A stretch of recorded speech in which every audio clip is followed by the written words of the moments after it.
ছাত্রদল নিষিদ্ধ, ছাত্রলীগের পথ অনুসরণ করছে মন্তব্য করে বাংলাদেশ ইসলামী ছাত্র শিবিরের কেন্দ্রীয় সভাপতি জাহিদুল ইসলাম বলেছেন, নিষিদ্ধ ছাত্রলীগ বাংলাদেশ থেকে বিতাড়িত হলেও দুর্ভাগ্যজনকভাবে বন্ধুপ্রতিম ছাত্র সংগঠন ছাত্রদলকে তাদের পথ অনুসরণ করতে দেখা যাচ্ছে।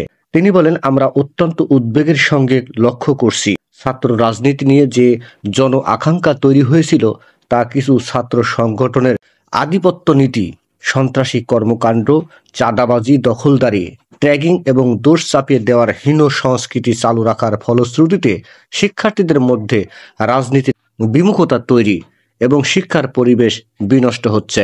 বিকেলে ঢাকা বিশ্ববিদ্যালয়ের মধুর ক্যান্টিনে চলমান রাজনৈতিক পরিস্থিতি নিয়ে আয়োজিত সংবাদ সম্মেলনে এসব কথা বলেন শিবির সভাপতি। তিনি বলেন, ক্যাম্পাসে সব রাজনৈতিক ও সামাজিক সংগঠন সমূহের মধ্যে পারস্পরিক শ্রদ্ধাবোধ, সহযোগিতা ও অবস্থান নিশ্চিত করে শিক্ষার সুষ্ঠু পরিবেশ বজায় রাখা সবার দায়িত্ব। কিন্তু আমরা লক্ষ্য করছি, বিভিন্ন ক্যাম্পাসে ছাত্রদল, ছাত্র শিবির সহ অন্যান্য ছাত্র সংগঠনকে অন্যায়ভাবে দমনের চেষ্টা করছে। শুধু তাই নয়, নিজেরা সন্ত্রাসী কায়দায় শিক্ষার্থীদের উপর ছাত্র শিবিরের ওপর চাপিয়ে দিচ্ছে, যার প্রবক্তা ছিল নিষিদ্ধ সংগঠন ছাত্রলীগ। স্বৈরাচারী গণহত্যাকারী শেখ হাসিনা মুক্ত বাংলাদেশেও ফ্যাসিবাদদের টুলসগুলো কিছু ছাত্র সংগঠন ঘোষণা দিয়ে গ্রহণ করেছে। আপনারা দেখছেন, তারা ফেসবুকে স্ট্যাটাস দিয়ে শিবির কোপানো যায় আগে ছিল এবং ভবিষ্যতে থাকবে এমন বিভৎস ঘোষণা দিচ্ছে। আমরা নোয়াখালীতে এমন একজনের বিরুদ্ধে মামলা করেছি, আমরা আশা করব সরকার তার বিরুদ্ধে যথাযথ ব্যবস্থা নেবে। জাহিদুল ইসলাম বলে, শুধু তাই নয়, কুয়েটের ঘটনাকে কেন্দ্র করে ছাত্র শিবিরের সম্পৃক্ততার মিথ্যা বক্তব্য দিয়ে দেশের বিভিন্ন জায়গায় বিক্ষোভ করে।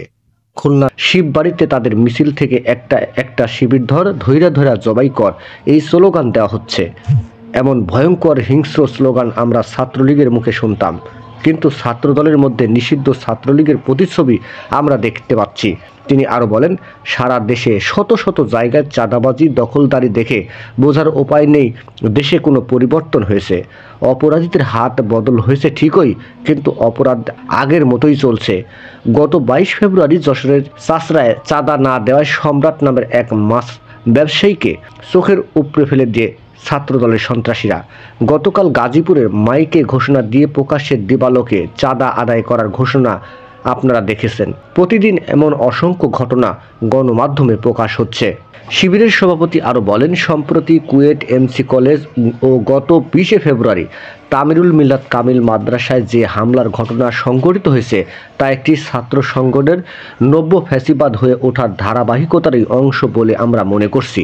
খুলনা প্রকৌশল ও প্রযুক্তি বিশ্ববিদ্যালয়ের সাধারণ ছাত্রদের উপর ছাত্রদল, যুবদলের বহিরাগত সন্ত্রাসীদের নিয়ে প্রকাশ্য দিবালোকে পরিকল্পিতভাবে সশস্ত্র হামলা পরিচালনা করে, যেখানে অর্ধশতাধিক শিক্ষার্থী মারাত্মকভাবে আহত হয়। কিন্তু ছাত্রদল তাদের উচ্ছৃঙ্খল কর্মীদের বিরুদ্ধে ব্যবস্থা নিয়ে উল্টো সেই সন্ত্রাসী কর্মকাণ্ডের দায় ছাত্র শিবিরের উপর চাপিয়ে দেয়। শুধু তাই নয়, প্রকাশ্য সংবাদ সম্মেলনে ছাত্রদল সভাপতি রাকিবুল ইসলাম রাকিব শিবিরের উপর দায় দিয়ে দেওয়ার নির্দেশনা প্রদান করে, যার মাধ্যমে দেশবাসীর কাছে তাদের ঘৃণ্য পরিকল্পনা স্পষ্ট হয়ে যায়।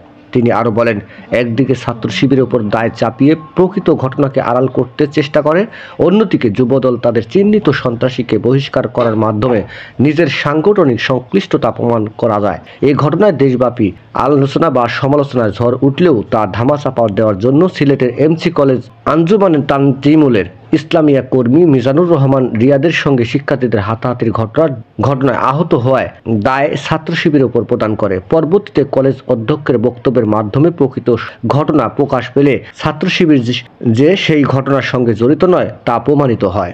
নিউজটি সম্পূর্ণ দেখার জন্য সবাইকে ধন্যবাদ। বাংলা নিউজের পরবর্তী আপডেট পেতে আমাদের চ্যানেলটি সাবস্ক্রাইব করুন। নিউজটি ভালো লাগলে অবশ্যই লাইক, কমেন্ট, শেয়ার করে অন্যকে দেখার সুযোগ করে দিন। ধন্যবাদ।